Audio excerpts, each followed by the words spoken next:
Hey, what's up guys and welcome back to Anime King 2, and today I'm going to be giving you part 59 of Uchiha Naruto The Siege.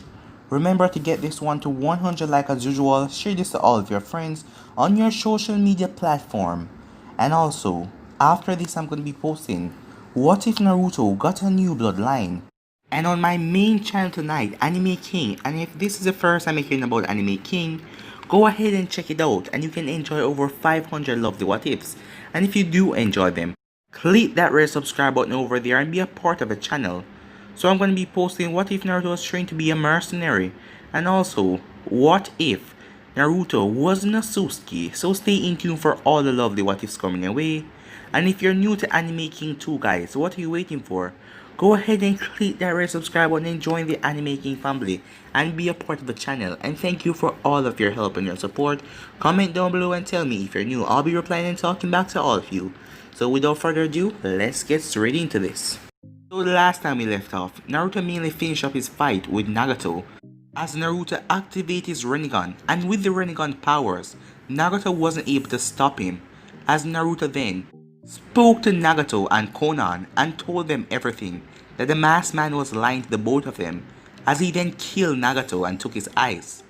And with that, Konan left with Nagato's body.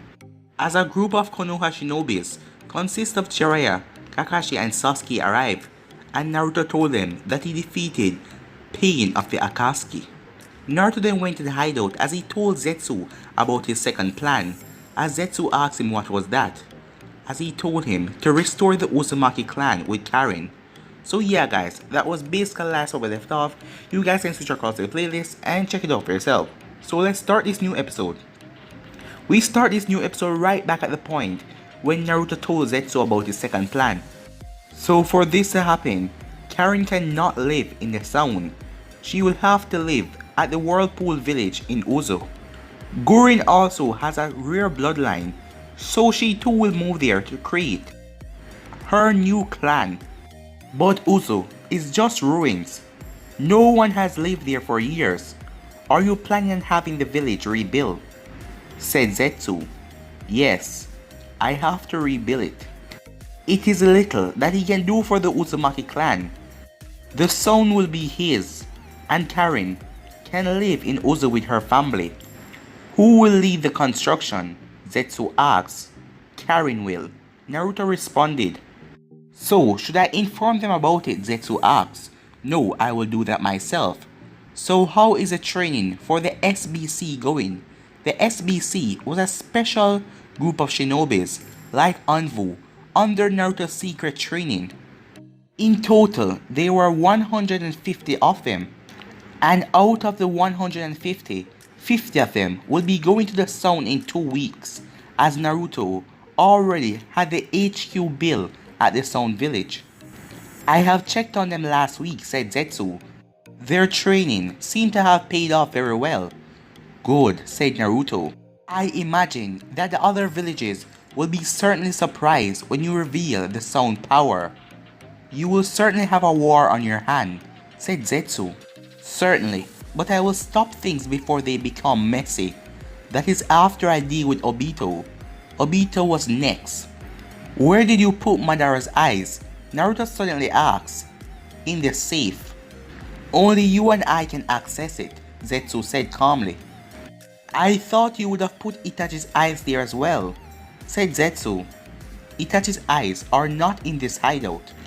I put them somewhere, but Sasuke is using his Mangekyou more than often, so I will have to give it to him. I will be going now, Naruto said, as a portal then opened. Keep an eye on Konan, he said, as he then went off. Just then, a voice spoke behind Zetsu. Well, that was interesting.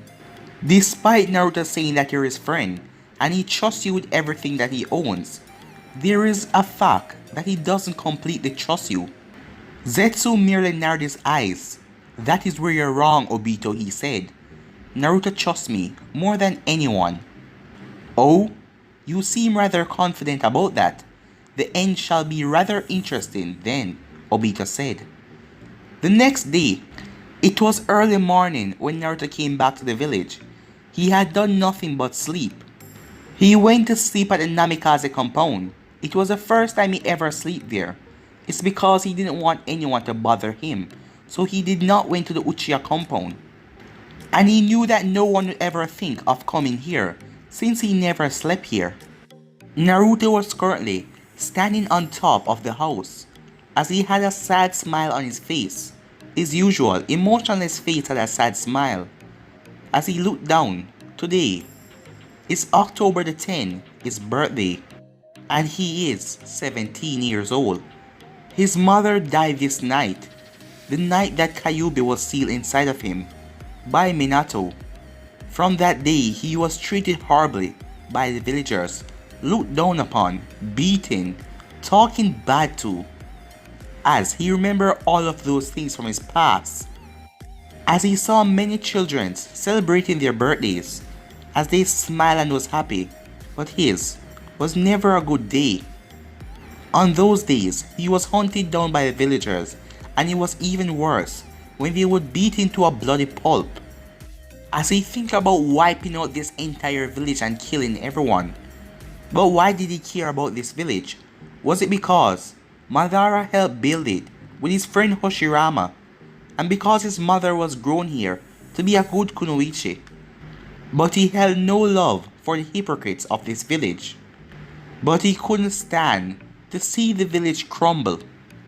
Later that day, in the hidden rain, as Konan was looking down at the village, odd, it stopped raining. "You have finally returned," a voice spoke from behind her. She heard footsteps walking behind her, but she did not turn around to look who it was. She will always remember that voice. "What do you want, Madara?" Or rather, Obito, Karen questioned, in a different tone. "Oh, so Naruto told you. I did not think that he would do that," Obito stated. "What do you want?" she questioned again, as she did not turn around. "You are no longer a part of the Akatsuki. But I can't leave you alone, and the fact that Naruto left you alive means that he has some use for you. It will be amusing to see his expression when he finds out that you're dead," Obito stated. If Naruto screwed with his plans, why couldn't he screw with his plans as well? "I cannot let you touch the woman," Zetsu stated as he appeared in the room. Obito was surprised that Zetsu would really stand in his way. "Naruto will not be happy if he finds out that I let you hurt the woman after he told me to watch her," said Zetsu. "And Naruto never tell me to watch over something unless he wanted to be protected. Oh, so it seems like he predicted that I would come here. That made me wonder, what kind of purpose does he had for her? Was it to allow her to continue to leave this village? So, there is something going on that he's not telling anyone, not even you," Obito said, as he looked at Zetsu. Meanwhile, at Yujeo's apartment back in Konoha, Yujeo's apartment was packed as it was filled with people. As she wasn't the only one that invited people, she invited her friends as well as Sasuke, who invited his friends as well. The special occasion was to celebrate Naruto's birthday. It occurred to them that Naruto has never celebrated any of his birthday as far to them, and they want to make this year special for him. Sasuke thought that Naruto would have returned home after defeating the leader of the Akatsuki, but he hasn't.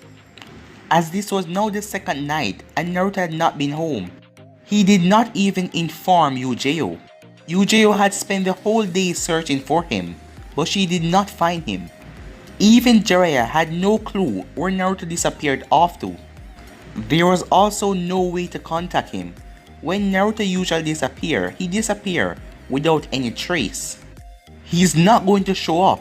That bastard, I can't believe I canceled all my plans for this, Kiba said in frustration as everyone turned and looked at him. "I doubt you have any plans," Sasuke said with a snort.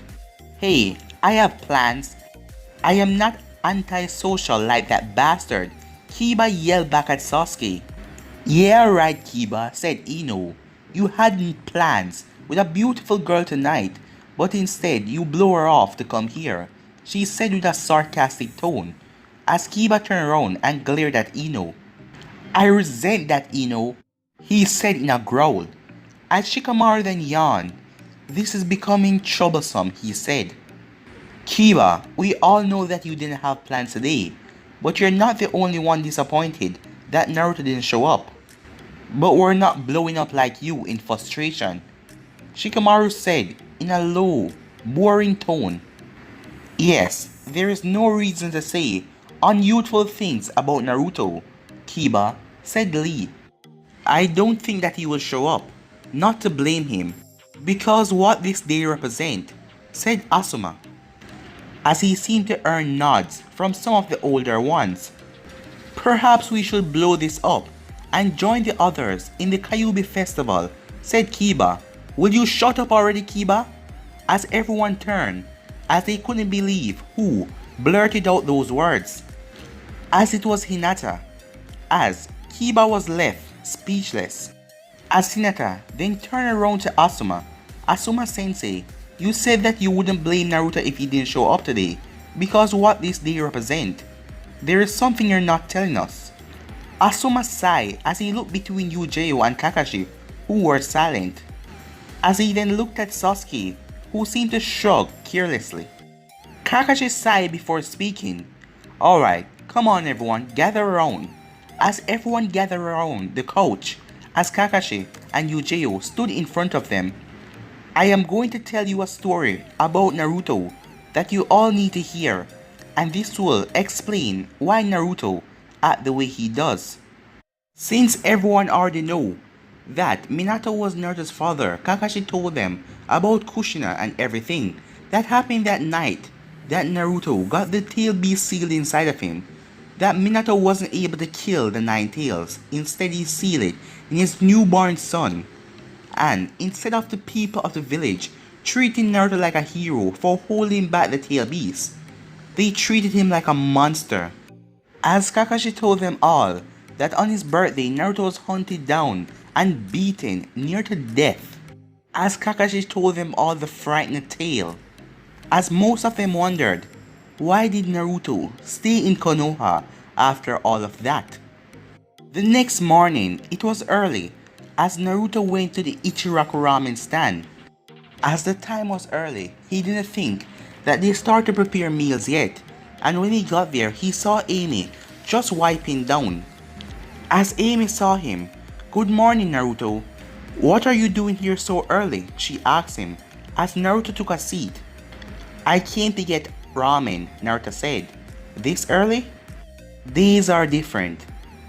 I thought that I would start this one with ramen," Naruto stated, as she looked at him and wondered what changed. The last time he came here this early was when he was much younger, as she then remembered that yesterday was his birthday.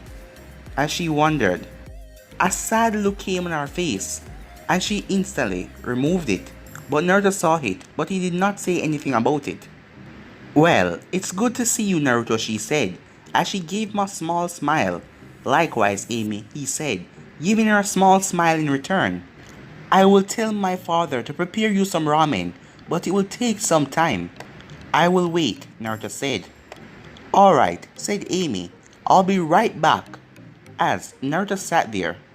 About 35 minutes later, Sakura was walking towards the hospital on an early morning shift, as her mind was still wrapped around everything that Kakashi told her last night, as she still couldn't believe that Naruto was carrying the tailed beast inside of him when they were at the academy, as she had to respect Naruto now after all what he went through.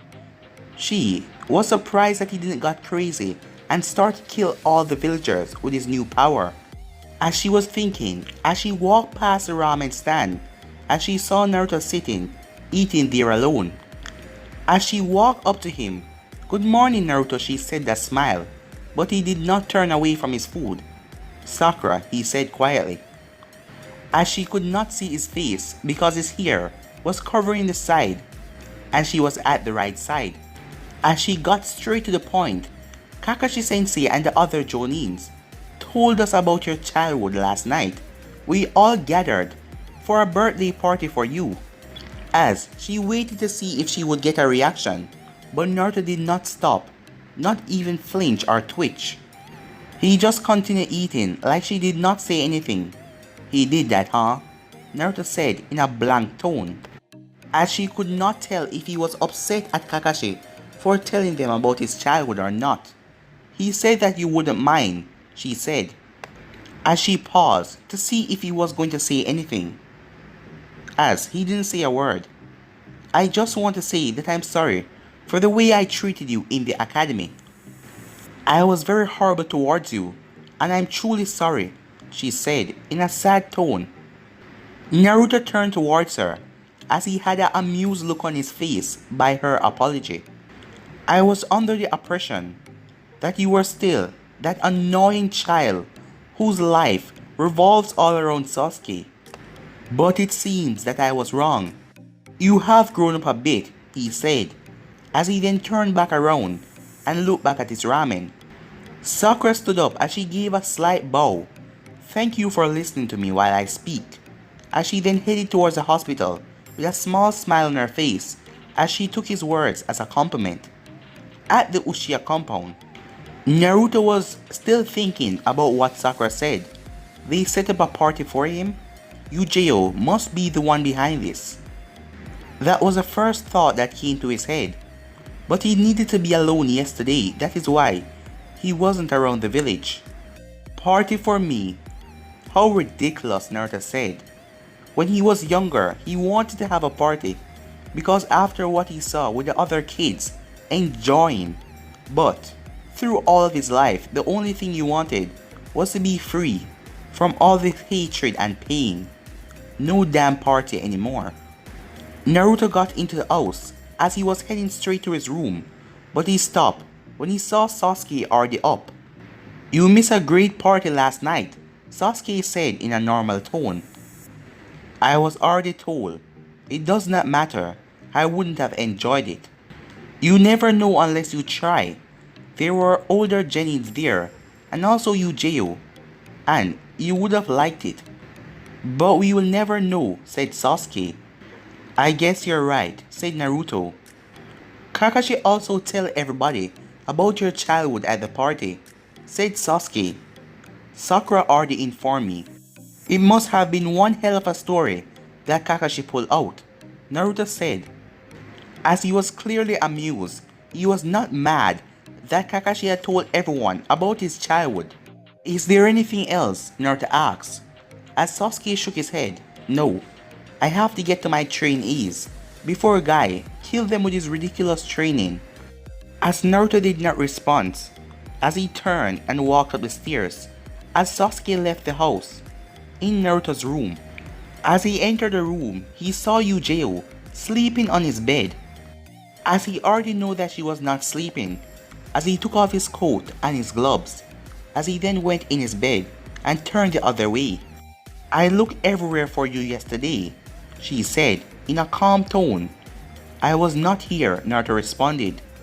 Did Sasuke tell you everything? He did, said Naruto. I thought it would be good if we celebrate your birthday for once. Because I am here now, it will be a new experience, she said. As Naruto was silent, he then spoke. I had other plans. I understand, she said. As she then held onto his hand and turned him around, as she climbed on top of him.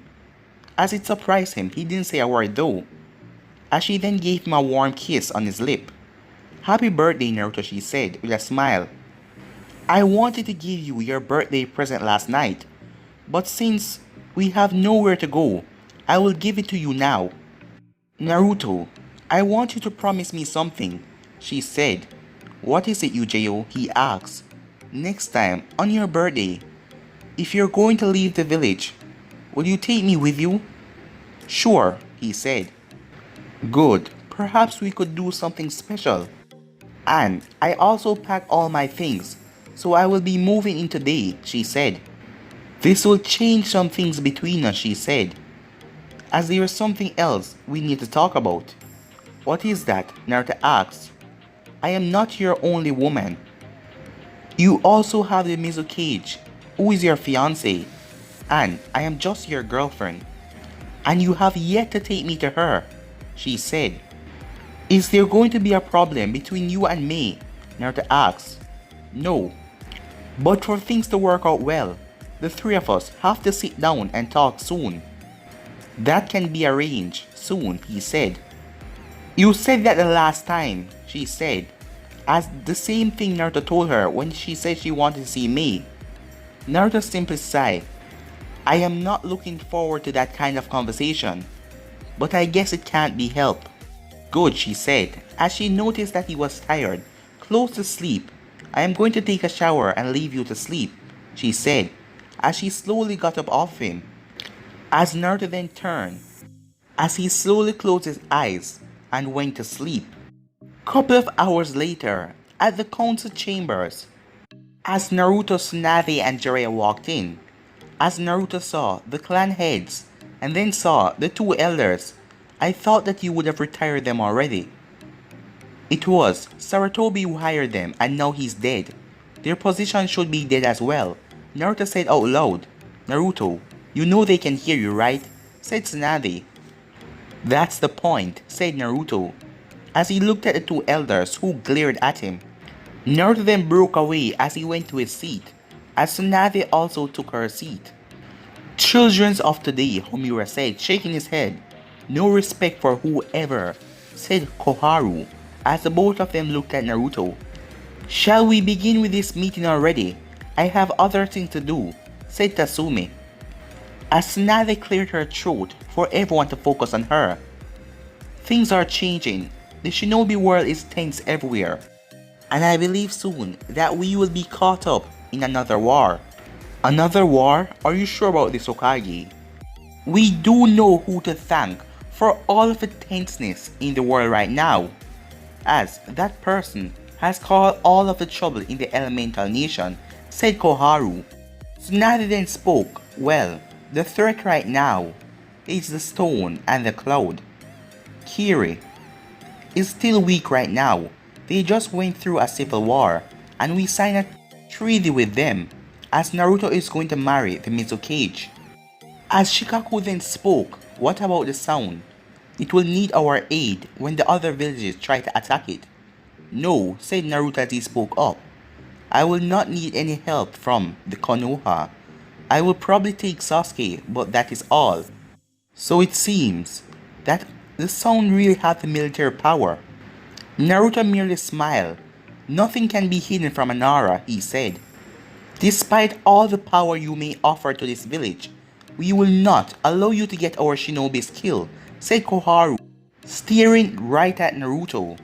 We will still have to gather the Kazekage, the Mizukage, and the leader of the sound, so we all can talk and see where everyone stands, said Tsunade. That's a good idea, Tsunade. So we can avoid a war as best as possible, said Inoichi. Jiraiya then looked at Naruto curiously. He knew only he has an army charging toward the sound, as he know that Naruto already know about it, and he will leave the village soon to see what Naruto will do against them. But guys, gonna be ending this episode right here. If you want to see the next part of this, you already know what to do. Like, subscribe, comment down below, and turn on that bell notification to stay posted. Remember to share to all of your friends in your social media platform. And also stay in tune for what if Naruto got a new bloodline. And also, what if Naruto was trained to be a mercenary? And what if Naruto wasn't a Sasuke? So yeah, but for now, I'm out of here. Peace.